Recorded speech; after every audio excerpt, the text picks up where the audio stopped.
जयपुर के जवाहर कला केंद्र में राजस्थान के लोक रंगों का उत्सव लोक कला संगम 2026 राजस्थान रे लोक रंगरो उजास की शुरुआत हुई। इस 3 दिवसीय समारोह के दूसरे दिन आज लोक चौपाल में राजस्थानी लोक मन, मिट्टी और परंपरा का देशज संसार इस विषय पर पद्मश्री तिलक गीताई, अरुण प्रकाश व्यास और अंशु हर्ष विचार रखेंगे। वहीं उत्सव के पहले दिन जहां एक और मंच पर विभिन्न विषयों पर चर्चा की गई, वहीं दूसरी ओर विभिन्न सांस्कृतिक प्रस्तुतियां भी दी गईं। समारोह के पहले दिन लोक चौपाल का पहला सत्र लोक जीवन की भारतीय अवधारणा विषय पर आयोजित किया गया। वहीं दूसरे सत्र में लोक दृष्टि, विचार व्यवस्था और जीवन व्यवहार विषय पर विचार साझा किए गए।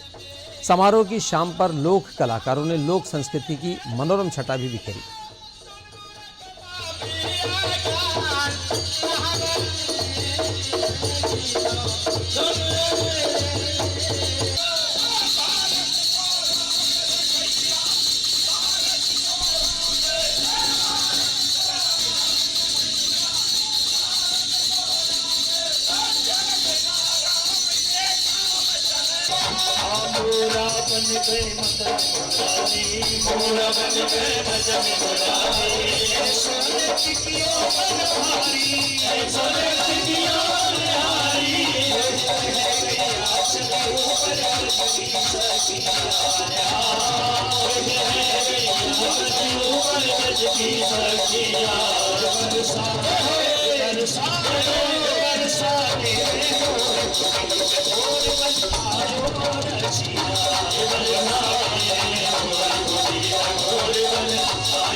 में एक अनूठा कार्यक्रम है, पहली बार हो रहा है ये। और संस्कार भारती क्योंकि लोक चेतना का काम करती है, ये ललित कलाओं के माध्यम से राष्ट्रीय चेतना का काम संस्कार भारती का प्रमुख उद्देश्य है।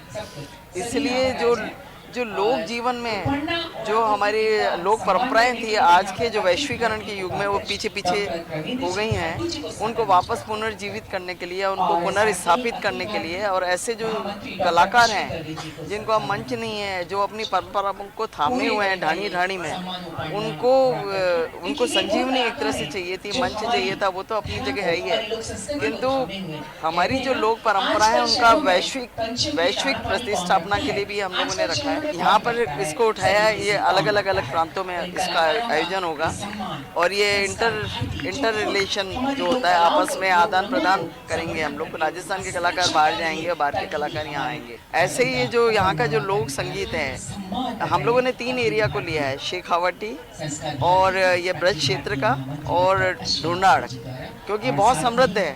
इतना सारा हम समेट नहीं सकते थे, हमने इसको अभी पार्ट में उठाया है। सबसे बड़ी खासियत ये है कि इसका वैश्विक, इसलिए हम इसका एक विजन देख रहे हैं कि आज जो कुटुंब प्रबोधन है, यदि कुटुंब टूट रहे हैं, छिन्न भिन्न हो रहे हैं, एकाकी है, पर्यावरण का तहस नहस हो रहा है, स्वदेशी आचरण खत्म हो गया है, ये सब हमने जो वैश्विक पटल पर ये जो चीज़ें हमें स्थापित करनी है, वैल्यूज़, उनको हमने इसमें उठाया है।